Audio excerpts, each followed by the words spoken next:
Hi everyone, the conversation with Nadine Matheson is currently on a little summer break, but don't worry, I'll be back with brand new episodes in September.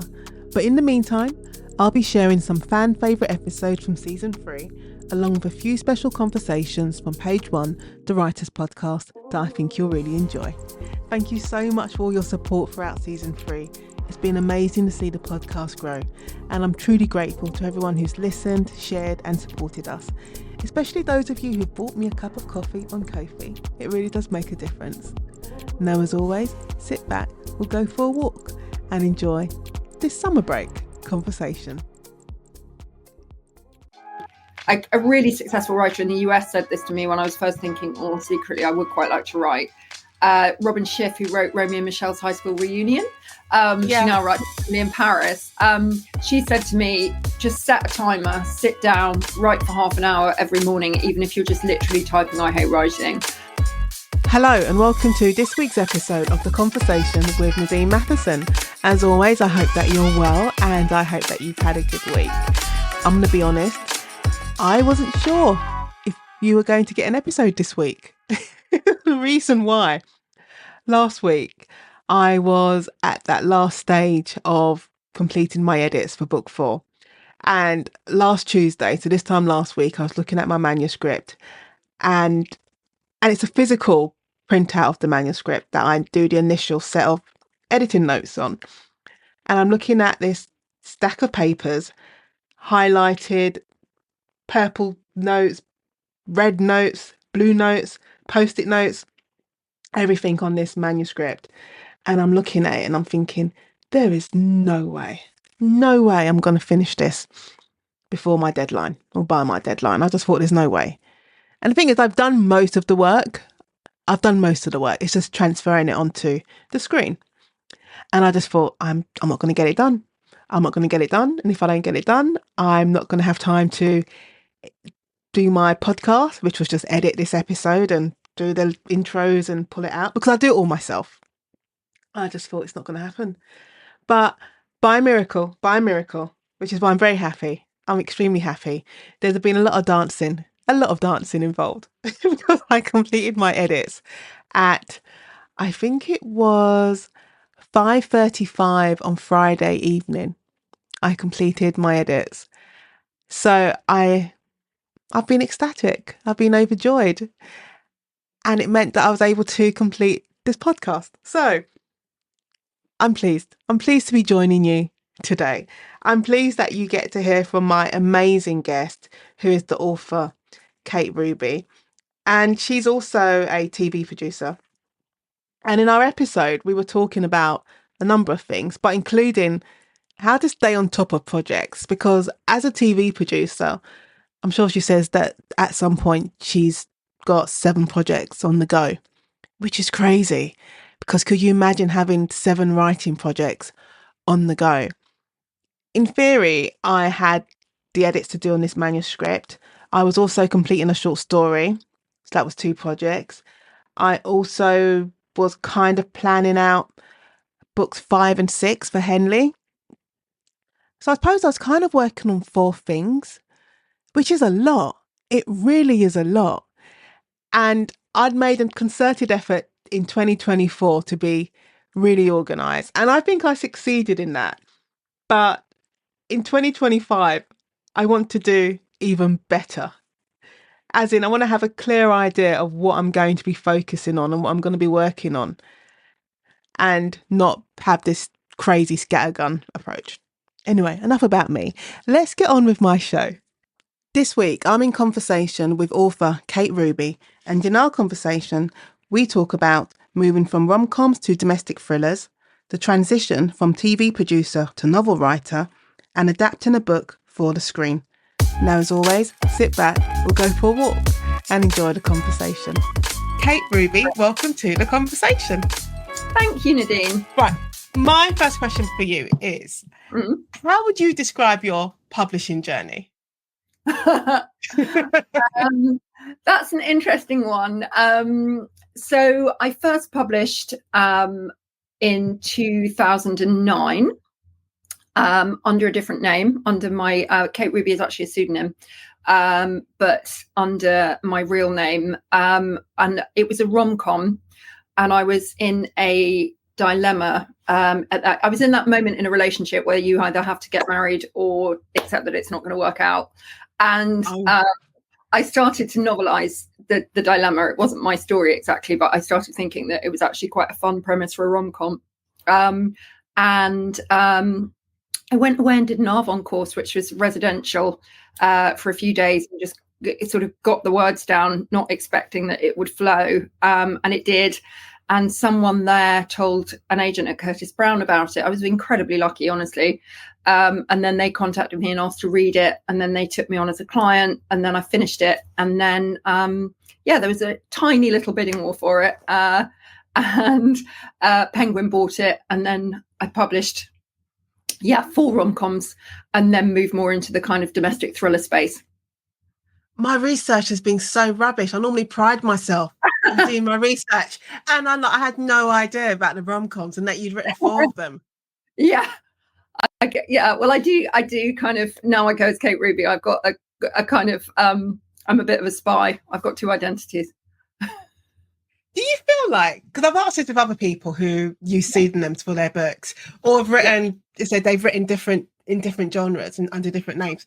Do you feel as though you become a different person if you're writing, well, when you were writing rom-coms in comparison to writing domestic thrillers? It feels like a long time ago now. It feels like kind of different, I was in my early 30s. It was kind of a different point in my life. So these feel much more psychologically interesting to me at this point in my 40s. And who are you before you became the published author? Because I'm always interested in people who they were before they started on this journey.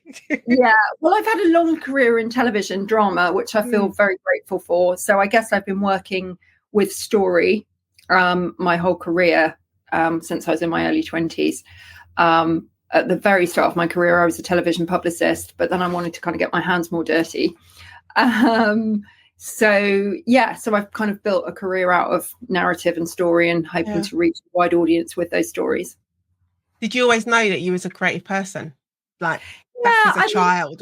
I loved stories, and I had quite an unusual childhood, and we didn't have a TV, and I was an only child with quite eccentric parents. So books were a real comfort for me, and stories, and a real escape.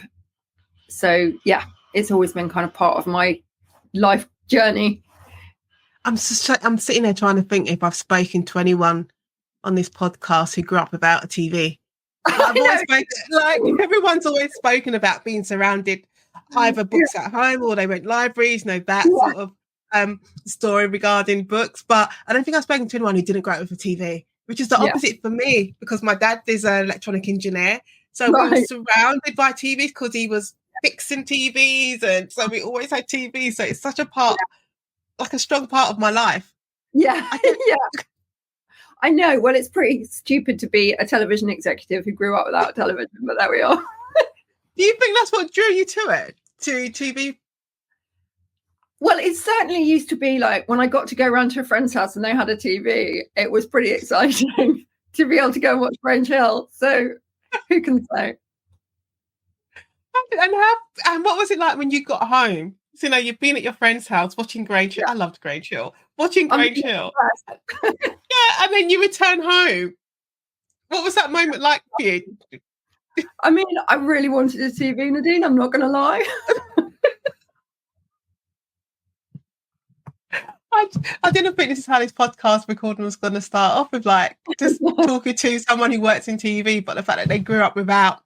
you just can't imagine it now, because you can sit at a bus stop looking at your phone, catching up on TV. You don't need to have a physical set in your house.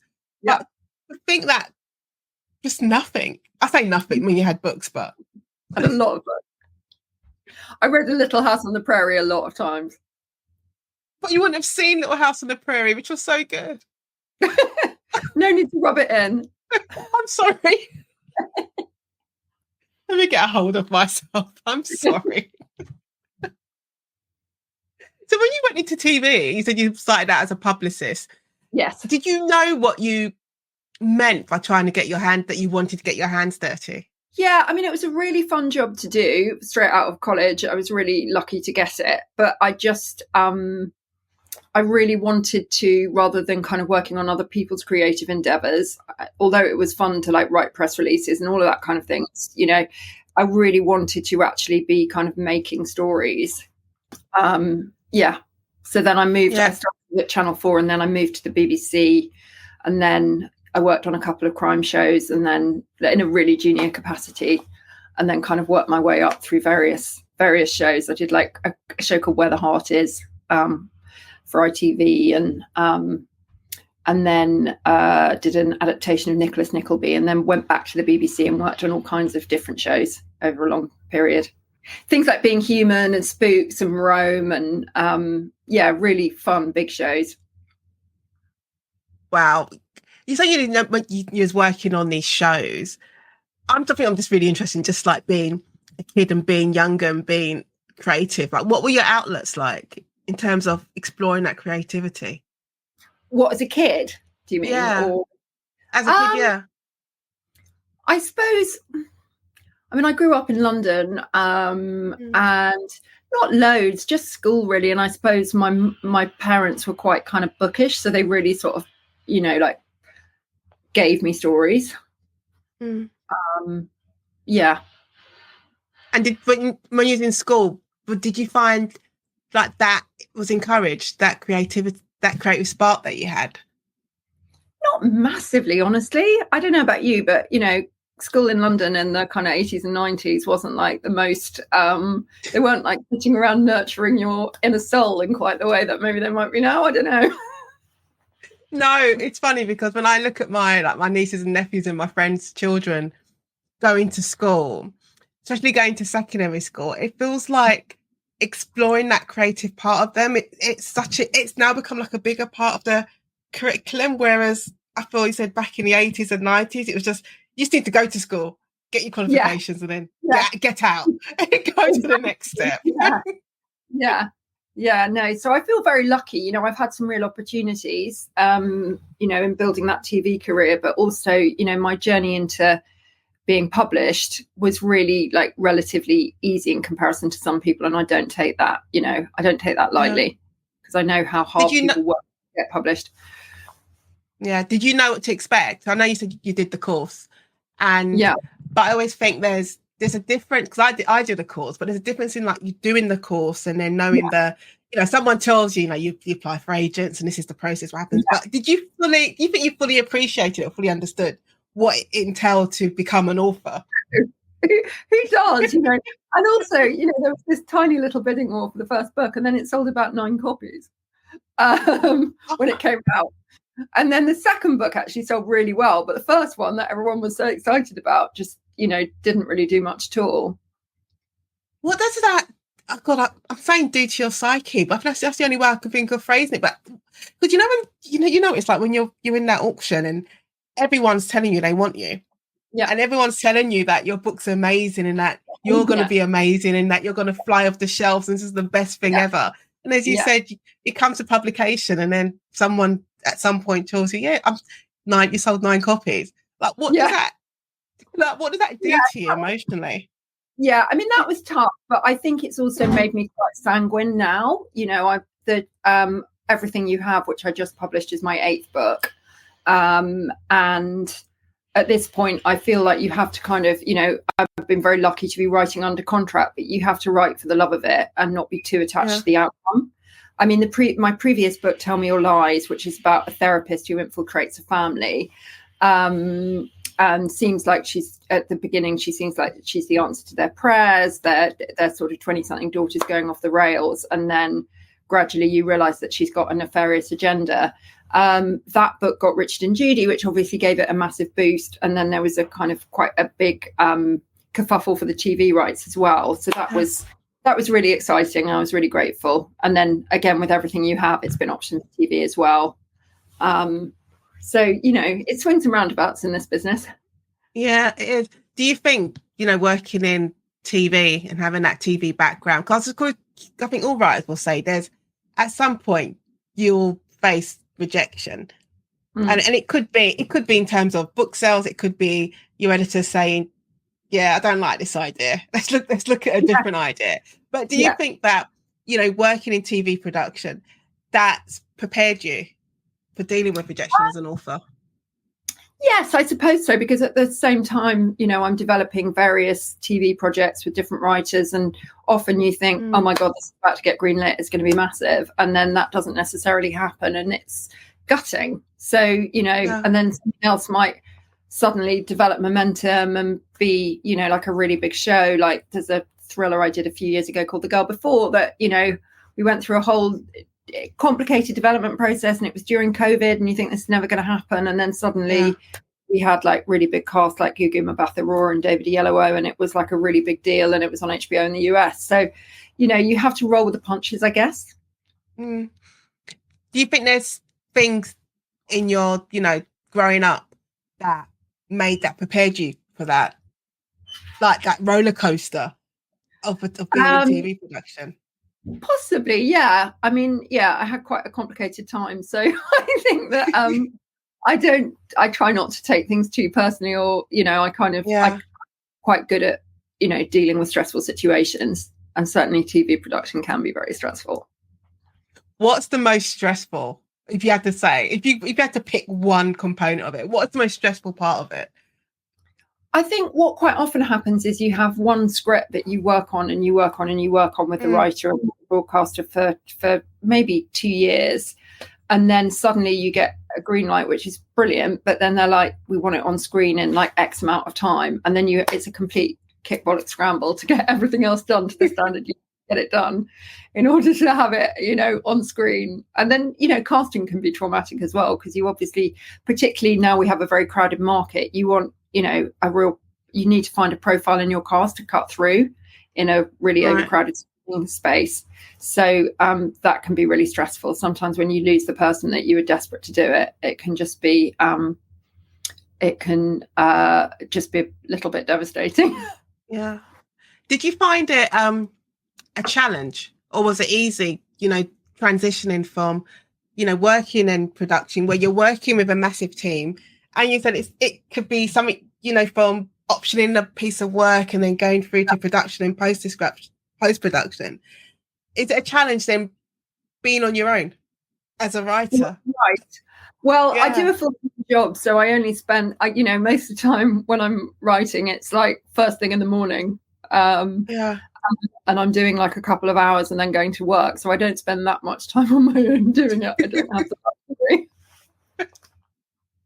I would find it, but to that point, I think I would find it really challenging to be a full-time writer, because it does demand it. It is an awful lot of, isolation. I get quite a lot out of having the two careers, even though it can be a real juggle. Were you surprised, like that's how your life has turned out, having these two careers with the TV production and the writing? It's ridiculous. It's not really sustainable, but I really enjoy them both. So I'm also having fun because the new book as well, Everything You Have, is being developed for TV, and I'm an executive producer on it. The premise for that one is that it is a boss who hires this kind of whip smart assistant who she thinks is going to be the absolute answer to her prayers. She works in this in a branding agency, so kind of devising campaigns for big brands, and kind of sort of glamorous on the outside, but actually really tough and demanding. And she also has quite a complicated domestic situation where she's desperate for a baby, but she only has stepchildren. Anyway, Jenna enters her life and seems to just kind of bring everything into focus and make everything easier. And then you realize that actually Jenna's subtly undermining her at work, and it kind of reaches a crescendo, and you're asking yourself, what is her motivation here?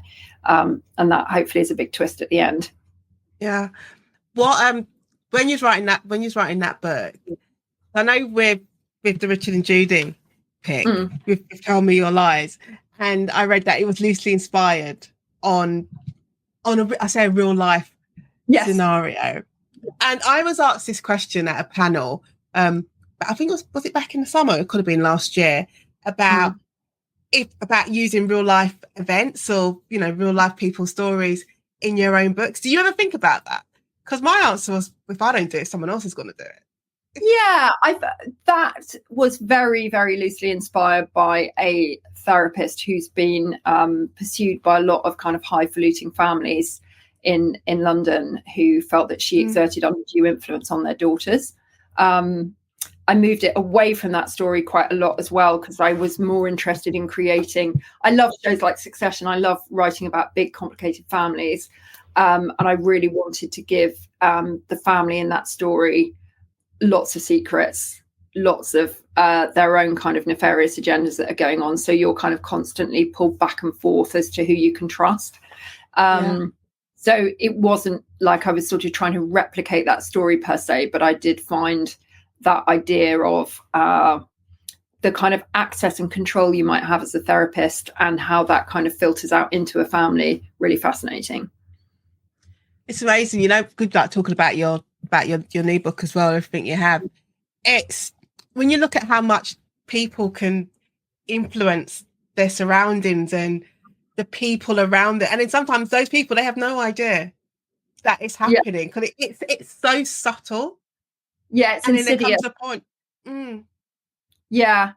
And I really wanted to write about the workplace, actually, and the dynamics within a workplace, because, you know, psychologically, I think the workplace is a really interesting arena. You know, we potentially spend more time with our colleagues than we do with our own families. You know, and if there is, you know, if there are difficult personal, professional dynamics at work, they can really affect the whole of your life. And equally, you know, if you make a close friend at work and then it goes wrong, well, you can't divorce them. You can't stop returning their calls. You've still got to be in like a team meeting with them every Monday. So like, how does that, you know, what kind of pressure cooker environment does that create? And then if you give it a thriller context, you're hopefully, you know, you're off to the races. Yeah, I remember, and I was I graduated from uni, so I was 21. And my uncle took me to lunch. You know, that was like, you graduated, I'm taking you out for lunch. I'm like, okay, he's taking me out to lunch. But part of it was, congratulations for finishing uni. But the other half was, right, I'm now going to tell you about the real world. And one of the things that I'll never forget he said to me is that you will never know what it's like to, you know, what people are like until you work with them, because until you work in that office environment, you won't truly understand people. And I remember thinking, I have no idea what you're talking about, Uncle Michael. Like, that makes no sense. But then the minute I went to work, and I think it's because I used to work at the BBC in Talents Rights, and the minute, and it was a massive office, open planned office, you know, so many different personalities, and you're dealing with you know, so you're dealing with management and everybody. And I thought, oh, now I understand what it means working with people and understanding people. Yeah, it's really complex. And the other aspect of everything you have is that it's very much about the generational divides as well, between kind of the perhaps entitlement of Gen X in some ways and the kind of shifting attitudes of Gen Z. And I really wanted to create a story again with alternate viewpoints on events where you kind of have sympathy and frustration with both sides, that there aren't easy heroes and villains. As a writer, because I'm always interested to know, when did you always feel comfortable from the beginning calling yourself a writer, or was it something that you had to lean into? I suppose I had a slightly strange path, because I wasn't like trying to write for ages, and then so I did that Arvon course. And then I got an agent, you know, sort of off the back of it. So in a sense, then I did, you know, I kind of was a writer in that I had professional representation. But I think it is complicated for people when they're kind of trying to do it as a side hustle, and how much ownership you take of that before something's happened. But I think it's a real kind of way that I've taught writing a little bit as well. And I think it's a real you know, kind of, it can be quite therapeutic, full stop, whether or not you get published. Just, it's a kind of method of self-expression that can be incredibly cathartic. And you know, when you're teaching writing, and I've asked this of other writers who teach and mentor, what do you think is like the main like misconception that you have to address when you're working with new writers? I think some of it's about discipline, actually. I think it's about like not having like 7 works in progress. it's also about creating a bit of order in terms of just actually, like, a really successful writer in the US said this to me when I was first thinking, oh, secretly, I would quite like to write. Robin Schiff, who wrote Romeo and Michelle's high school reunion. She now writes in Paris.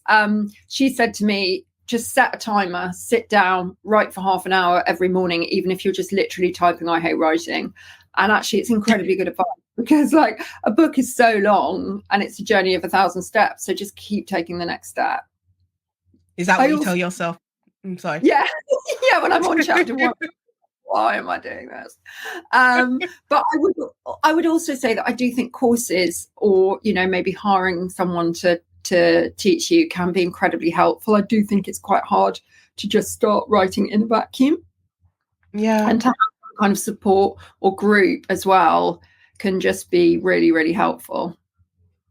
Was there anything that, you know, once you're in the publishing industry, you know, dealing with your rom-coms first, and, you know, your first books are going out, was there anything that surprised you that you thought you would have been like prepared for? Because, you know, you're working in this other industry for so long, you probably think, I can deal with anything. Like I always think, as a, you know, being a lawyer, you're like, there's nothing that could shake me. I can deal with anything. And you get in publishing, you're like, oh no. Yeah, I guess there's things like, you know, say the publisher this hasn't happened to me for many years, but a cover where you're just like, I really don't think that represents the book, or I really don't think that's going to kind of grab a casual buyer in WH Smith or whatever. That's quite hard, that you don't have much control over that.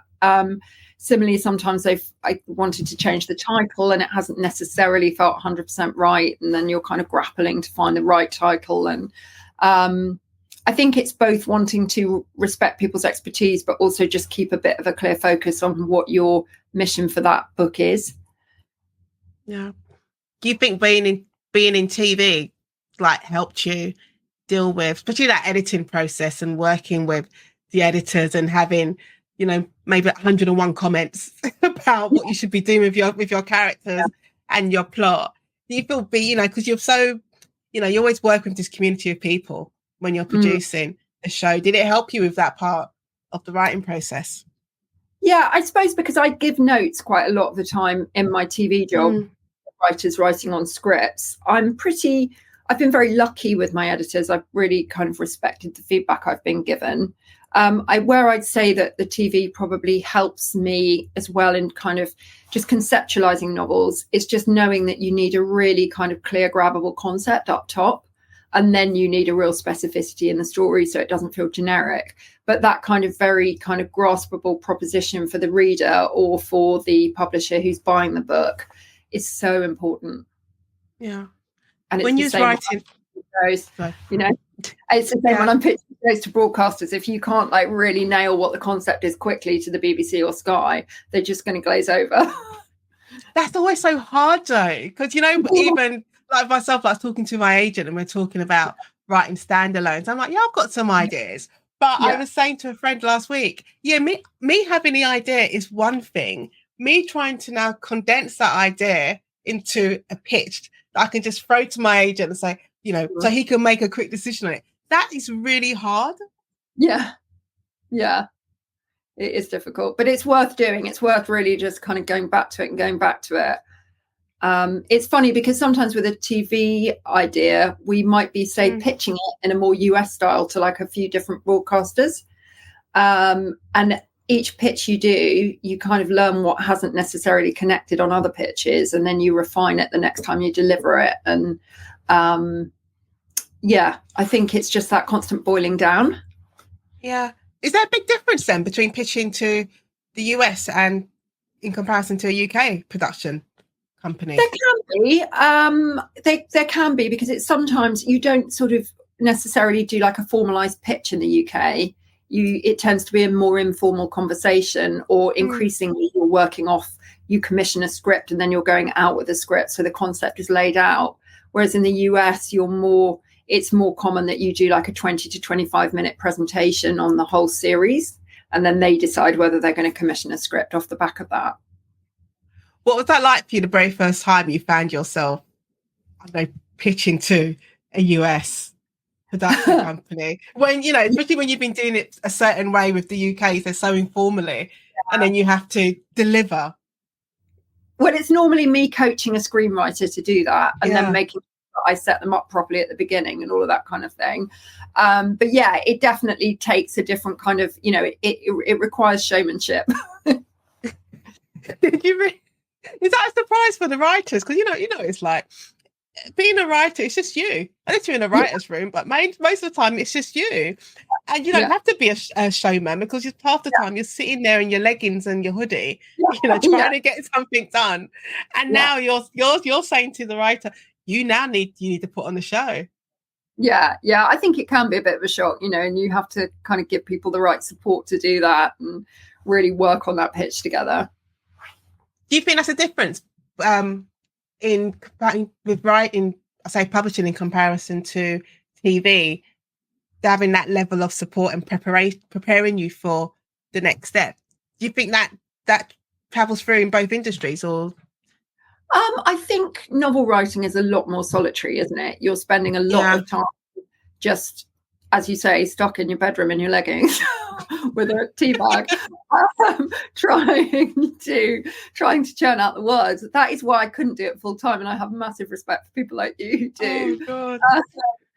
But TV is certainly more collaborative, and then obviously when you go into production, you're suddenly adding like 100 people to the mix. Yeah. When you're writing everything you have, what were like the main challenges for you writing that book? Especially because it doesn't matter, like Chris said, is it book number 8 is everything you have? Yeah. And I mean, I've written 5 books I've written. Keep going. I find it, thank you, but it doesn't get easier with the next book, and you think it should do. You think it would be, I've done this 3, 4, 5, 6 times before. Yeah. Book 7 or 8, I've got it down. Yeah.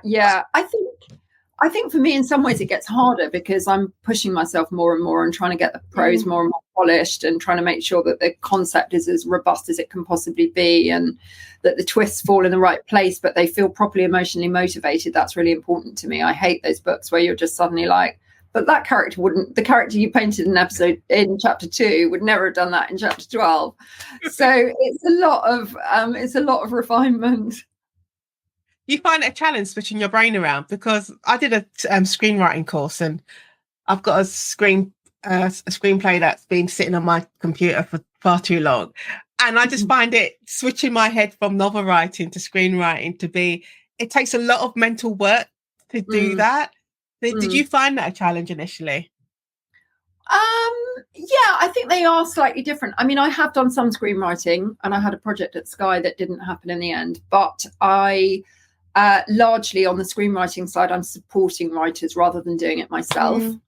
But yeah, sometimes just sort of, starting the day super early, trying to get those words down, and then trying to kind of have the creative focus to do everything that I need to do in the day. It can be quite an exhausting process. Yeah. What do screenwriters come to you with their concerns? Like, what are the most common?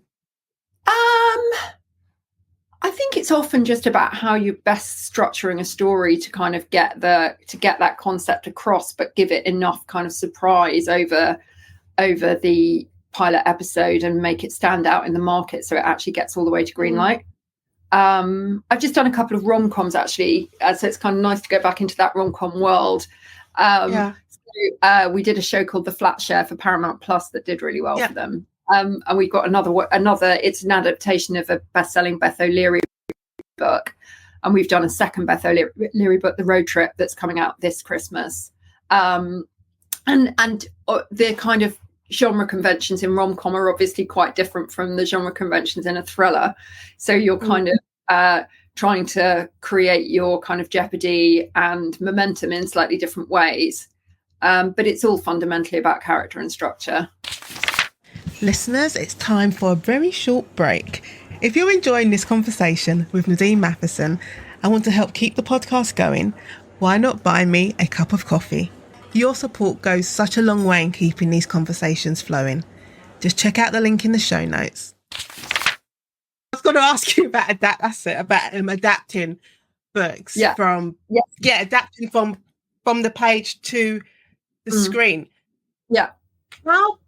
I don't know if like easiest to write. How hard is it? Like, what are the main challenges of doing that? Because obviously you can't put everything in the book on the screen. Yeah. Well, that's a really interesting question, Nadine, because I've now done it with quite a lot of books that we've optioned and then brought to the screen. The Girl Before, The Flat Share, The Road Trip, Watership Down, Rabbits. Oh my God, don't. I'm still traumatized. I'm still traumatized from the 1970s Watership Down. Yeah. So I've done it from that side, working with other people's texts, and I'm, kind of super respectful of the books. I really like to, I love books, and I really want every author that we work with to feel really good about what we've done. But then also I've gone through the process with my own books. I've had like 4 of them optioned, and certainly with Tell Me Your Lies, it's interesting because it's being developed for a big US network at the moment. And, we've added lots of elements that aren't in the book. There's a murder now, which isn't in the book, and things like that. But actually the requirements of a TV series are so different from the requirements of a novel, particularly because often you're trying to construct a series that can be multi-season. So normally a book is kind of self-enclosed, it's a complete story, and that's what the reader wants. But when you're moving into TV, you've then you can't resolve things so much necessarily, and you've got to create kind of bigger, more explosive plot so that you can generate like 24 episodes ideally. Is it, when you're working with writers, so they've written their novel and then they decided, or they want to be involved in the adaptation of their novel, what is the biggest challenge you find like for that writer? Because you have an attachment to your work. I remember when my first book was optioned, I was like, this is not my skill set. Like, so I'm happy for someone else to do it. But then afterwards, I was like, it's my book. Like, I could feel that attachment, like pulling at my heartstrings. Yeah, completely. I think it varies project to project. I mean, we've had a brilliant relationship with all the authors that we've worked with, which I'm really glad about. But on The Girl Before, the author actually adapted it himself, and he'd written before, but he hadn't had anything greenlit. So when I went to him and said that I really wanted to option it, it's originally been optioned by Ron Howard off the manuscript, and they were going to do it as a movie. And then it didn't work out in the development process. And obviously that was a big Hollywood auction. And then I was coming to him as a kind of British producer saying, trust me with this time round. I'm really going to try and get it all the way. And one of the things I said to him was that, I knew he wanted to adapt it, that I'd love to support him to do that. And we did get it all the way, and we got it greenlit. But then in other instances, authors can be, very kind of hands off and not have much to do with it. But yeah, I think it's working with the author in the right way so that they feel included and part of the process, and that you're respecting their work, but also making them feel okay about coming on the journey with you for all the inevitable changes that you're going to make. Are you able to put yourself, when it's your own book, so with everything you have and Tell Me Your Lies, are you able to put yourself like in that place as the writer, and I'm handing it over to someone else? Are you able to step back and be comfortable with that? Yeah, I think so. I mean, I am an executive producer on both of them, so I've only stepped back so far. But the screenwriter who's adapting them is absolutely fantastic, and I'm working with another exec producer from another company on them as well. So, I have to not be too precious, and I'm so grateful for all the input that they've put in, because probably to just be producing it on my own would be too hard. You wouldn't necessarily see the bigger picture always. So it's been a really positive experience. I'm going to ask a really silly question, because I always say to my students, like, there's no silly questions, but sometimes I'm like, what exactly is an executive producer? Okay. Not a silly question at all. It's a very good question. So as an executive producer, you've got the kind of overall responsibility for the whole production. So it can mean different things, but for me, because I come from a creative development background, it tends to be that I'm there from inception to the very end. So I might say with something like The Girl Before, find a book, try and option it, which may be competitive. So then I have to try and, kind of win a pitch effectively. Then I will try and set it up with a broadcaster. So with that, having optioned it, took it to the BBC, and then they took it into development, which doesn't mean it will necessarily happen, but it means that they're kind of committing to trying to get it all the way. Then I will potentially, with that, the author was adapting it, but often I'll be then looking for somebody to adapt the novel. So say I've got Five Bad Deeds, which is a brilliant novel by Kaz Freer under option at the moment. Yes, she's amazing. Yeah, she's fantastic. I love that book. And then we've got a big screenwriter who we brought onto it, who's now adapting it. So that's a big part of the process, is finding the right adapter. And then after that, we'll go through a number of drafts and then hopefully get it greenlit by a broadcaster. But sometimes you might need to pull other levers to get that to happen. So say with The Girl Before, we actually attached Gugu Mbatha-Raw before it was greenlit to increase its chances. And then also the choice of director is really important. The rest of the casting, doing the rest of the scripts, which is often a kick-bollock scramble. I love that term, kick-bollock scramble. Yeah. Overseeing the actual production itself. At that point, there's lots of people who are technically much better than me. Like, there'll be a producer and a whole production team doing all the various things that need to happen, like, costume and actually, like with The Girl Before, we had to build. It's all based around this kind of sinister architecturally designed house. So we built that in a studio in Bristol during lockdown. So that's a whole kind of, there's so much kind of really detailed thought that has to go into how you're now going to realize that script, because you could have a brilliant script and then you could really screw it up by, making the wrong choices in, say, casting, director, even music can really skew things. All of that. And then the editing process is really key. Things change enormously in the edit. You may find that you really kind of significantly restructure a story, because when you're watching it as it was on the page doesn't feel propulsive on screen.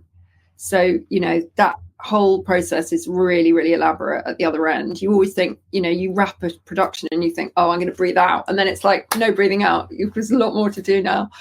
I'm sitting there just wow, because when you compare it to writing a book, not that writing a book it's not hard, of course it's hard, but your role is quite set. You write the book, you're in control of building that world, and then you pass it on to your editor, and then you have this back and forth interactive process where you're just trying to create it into something better, and then it goes off and it's published. But the fact that you could spend all these, I say, weeks producing the show, making the program, and then you said you sit there in an edit room and realize actually this doesn't work, or it needs to change, or it needs to change. Are you okay with that stage? Because I would be like, what the hell? There's always a minute where you think, oh my god, is this going to come together right? But then you always come out the other side. I mean, on a first episode on a series, we call them cuts. So you go through a lot of different cuts of it, trying different things and bring it out, and making changes to the music and things like that, and just trying to get the pacing and the tone right, so that the audience know exactly what they're buying into in the first 10 minutes, in a way that with such a crowded marketplace now, you have to grab people so quickly. But it's a really fun and exciting process as well. I was going to ask you about marketplace and trends, because with publishing, I would say you can't really predict a trend. You may just it's just pure coincidence that you might get 4 or 5 books come out at the same time on similar themes, and then that trend develops. Are you able to predict trends in TV production? Well, not necessarily, but you can definitely see some waves. When you look at, we've just done two rom-coms back to back, and The Flat Share really struck a chord with a lot of people, I think, because it had a lot of kind of warmth and integrity to it, and I think people enjoy the wish fulfillment of a rom-com. And it's interesting, Nobody Wants This with Adam Brody and Kristen Bell that dropped on Netflix about a month ago. It's been a phenomenon, They recommissioned it really, really quickly. I think people are craving a bit of optimism, and sort of good triumphing over ill in what is a pretty stressful world right now. And other trends, I think, that kind of that action space, sort of hijack space is really, a lot of people are looking for that. I mean, I love the more characterful female skewed end of that market. I'm probably biased, but Killing Eve when it started, or The Flight Incident with which was an HBO Max show, really, really enjoyable. But it's funny when people, I wrote a piece recently about, kind of book to film and how that works. And I know what people often think, the thing to get option would be a really solid procedural, but actually it's really difficult to distinguish yourself in that space. And every buyer probably has most of the kind of procedurals that they want, whereas sometimes something a little bit more off kilter can create, can start a trend of its own, perhaps. Yeah. When you're writing your own books, when you're writing, just writing everything you have, what's your intention when you first start writing a book? Is it just, this is the story I want to tell, these are the characters that you've developed an attachment with, and you just want to tell that story, or are you thinking further ahead? Oh, I definitely think further ahead, Nadine. I'm not going to pretend otherwise. No, I definitely think in terms of the TV a bit, for sure.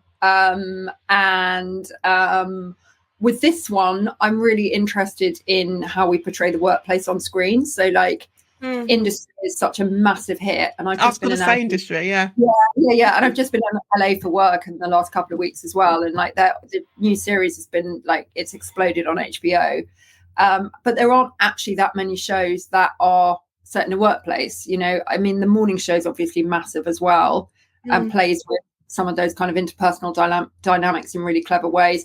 And even Slow Horses, in a weird way, is a workplace show. Yeah. And that they're all stuck together in that stinky little office, and you're really enjoying all the ways that they irritate each other and wind each other up. So I just felt that doing a thriller with a kind of workplace backdrop gave real potential for TV, and also for kind of being able to build multiple seasons out of that setting. Can you recognise when, I'm saying this about books publishing, can you recognise when writers are writing with that intention, of not just the book? Can you see it? I don't know. I mean, I suppose when people are very clearly thinking about the concept, maybe. I don't know, though. I mean, I think any good book hopefully doesn't feel like a TV treatment, if you know what I mean. Yeah. Feel like it's been just genetically modified to be optioned, but certainly certain concepts lend themselves much more to TV than others. Yeah, because I've read a couple of books, and I'm not naming them, in the last year, and I closed the last page and I felt, and it wasn't just me saying that, other people I've spoken to, they've read the same book and said, I felt like this was just written for TV. That was the clear intention, that this should just be for a TV movie series, whatever. It didn't feel like a novel, a whole novel in itself. It felt a bit mechanical, like it lacked a bit of heart. It's just kind of like an exercise. Yeah. God, I haven't read a book like that for a while, but that was annoying me. It did, because I feel like you said you're missing the heart of it. Yeah. And it's so apparent. You're not saying the story's not good and the characters, but then even sometimes the characters still then felt a bit flat. In a sense, to be fair, actually, I've just started a thriller, which is a sequel. It's an American book, but it's a sequel. Her previous novel, which I really liked, ended up being a really big TV series. And this one feels a little bit like it's been rushed out, and it's trying to kind of follow the same formula, but it doesn't have the heart of the first one. So I do know what you mean. Yeah. So what are you working on next? What is Kate Ruby's publishing plans? I'm having a little bit of a breather, actually, to concentrate on trying to get Everything You Have and Tell Me All Lies actually to screen. I feel like I need a little bit of time before I start hitting my computer at 6:30 in the morning before the working day begins. What is your favourite part? So what's your favourite part of getting Everything You Have to screen? Because it's your book, it's your baby. Yeah, what I've really enjoyed is that kind of process of, like, we had a writer's room for Tell Me Your Lies, and like actually having, lots of people feeding into something that you initially created and coming up with ideas and feeling that enthusiasm for the story. I found that I found it actually quite moving. I felt very grateful and touched by people's kind of care and attention for my book. I'm looking forward to, with everything you have, really kind of getting into the weeds and pulling the story apart and working out where to kind of make changes and expand it and all of that kind of thing. I always ask writers about how they feel about social media and this, this PR side of it. How do you deal with that? Because, you write under a pseudonym, you got your TV, your TV life, you got your writing life, but then, people still need to know about the books. Yeah.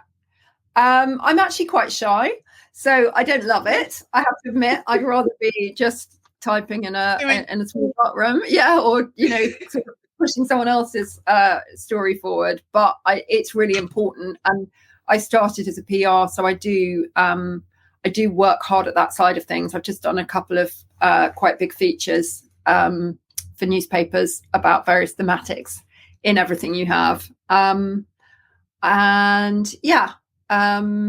Does that answer the question? Yeah, no, it does. I do find social media hard. I mean, Twitter just feels, I know it's X now, I just feel like completely narcissistic. So I'm very lazy about it.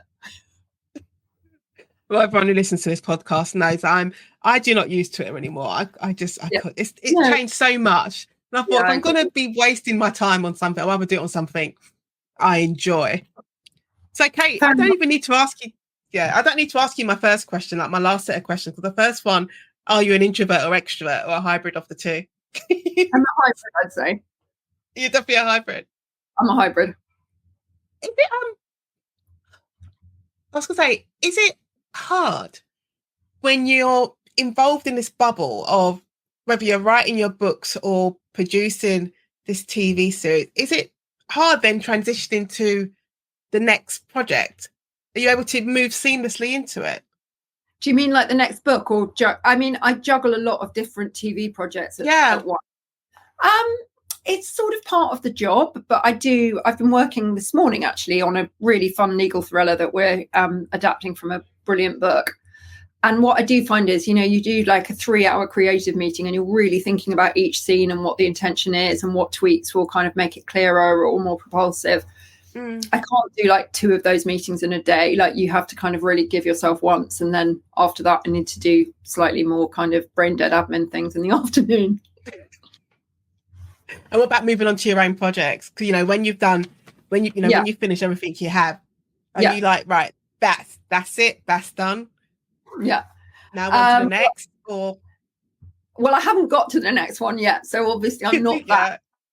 I'm not that fleet of foot to be able to start the next one. I think one of the things is that also, when you're I've sort of finished that contract, so when you're in contract and you have to flip straight onto the next book, that can be quite you need a breath. It's quite a marathon, then go straight. It sounds like that's what you do. It's a long race to run, isn't it? It is. And I finished, so it would have been 2 weeks. Yeah, 2 weeks ago now I delivered my 4th book. And congrats. So thank you. So I've had 2 weeks. So for the first week, I was like, I've got nothing to do. And then I had to adapt to not having anything to do. Then the second week I got sick. Oh, of course. Yeah, and that's the thing. It reminds me of, it's very similar to when I was doing trials. And I was like, it takes a completely different energy. It's a mental energy, but then it's a mental energy that manifests into the physical. So when you do stop, your brain stops, like your body then says, right, I need to stop too. I've been on the go. Yeah. Right. So what challenge or experience in your life shaped you the most? Oh, that's a big question. What challenge? Or experience? Yeah, I had quite a complex childhood and I went into therapy quite young. And I think a lot of my books are about like thematically are about that arc from not really understanding yourself to understanding yourself. And I've also written about therapy quite extensively. So I wrote 2 books where the therapist, the lead character is a female therapist who gets involved in criminal cases. And then Tell Me Your Lies is obviously about a nefarious therapist. Yeah. So I would say probably that journey has influenced my writing quite a bit in terms of content and how I approach it. And also, do you find like therapy itself, it gives you a different understanding of people and how they work, and then that then translate into your characters? Yeah, definitely. I think it really feeds into how I think about the psychology of my characters and how I work with scripts as well. Mm. So if you could go back to when you were 25 years old and give yourself one piece of advice, what would it be? Oh, spend less money on shoes. Does that count? Count. Probably that. It reminds me of the shoe thing. When I was training to be a solicitor, my training contract, I moved from, initially I wanted to specialize in media. Then I decided I wanted to specialize in crime. So I moved to a high street law firm, and my salary just dropped. It was so low. And I couldn't, basically, there was no buying shoes all the time. And the minute I qualified and I moved firms and I got paid, it's like every month I was buying shoes. And I remember my friend calling me one Friday afternoon, because I used to work in Soho. And she called me up and she said, "Where are you?" No, she goes, "Actually, don't even answer. Are you buying shoes?" I was like, "Yes, I'm buying shoes." I was buying shoes before. Yeah. I'm just buying shoes. So what is publishing, and what's your writing journey, your publishing journey, your TV journey, all of it? What has it taught you about yourself? I think it's taught me to, that you have to roll with the punches, and that you don't always know how things are going to work out, and that you have to, hopefully a really good story makes its way onto the page or onto the screen, and you just have to do the very best you can, and not get too bitter and gnarly when things don't go the way you hoped. And it's actually, I've got an extra question for you. Do you have different expectations of success? Does success mean something different for the TV stuff in comparison to your own personal writing success, or are they similar? It's an interesting question. I guess with the novels, they're more personal. That's I bring a lot of myself to those characters. That in any of my novels, the lead characters probably had a lot of me in it. Whereas with TV, you're probably more trying to facilitate other people's creativity. You bring a lot of creativity to it, but it's not kind of like, it hasn't got it's not tattooed on your heart in quite the same way. Yeah. So, if a show it's not as successful as you'd like it to be, are you able to distance yourself from that? Oh, that's always gutting when that happens. No, you really, because you work so long on it and hard on it. Yeah, and you really want people to resonate with it and for it to be kind of culturally meaningful. So, no, I wouldn't say that. I think, you always want people to take a show that you've made to their heart. Yeah. It has streaming. So, of Netflix and Paramount and all those sort of places now where we watch TV, watch shows. Has that changed the way in which the way in which you pitch shows now, or in the way you think about developing a show? Does that change things? I think it has changed, in the last few years in TV quite a lot, in that you used to maybe start with like a flimsy little 2-page pitch for a show, and you take that into a buyer and then hopefully they commission a script.